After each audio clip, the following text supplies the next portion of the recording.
O Concello da Pobra segue a promover o envellecemento activo entre a súa poboación. En colaboración co Centro Sociocomunitario, volve a programar unha serie de actividades dirixidas a mellorar a calidade de vida e retrasar o deterioro físico e cognitivo dos seus maiores.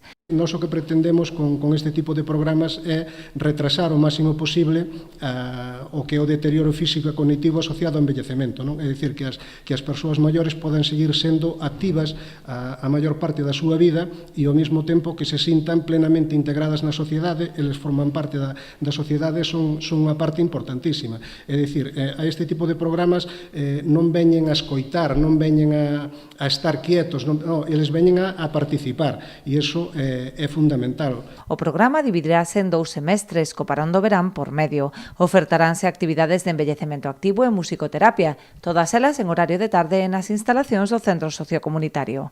É un programa que está financiado pola Concellería de Servizos Sociais cun orzamento superior aos 5.000 euros. Se desenrola dunha parte que é envellecemento activo, que son 16 sesións que son impartidas pola Cruz Vermella, e despois hai outra actividade que é musicoterapia, que son 36 sesións e que é impartida por Ignacio Crespo.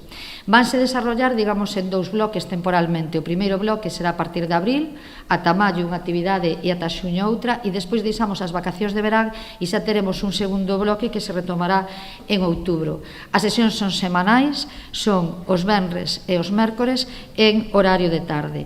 As actividades son de balde e a matrícula xa se pode formalizar no Centro Sociocomunitario da Pobra.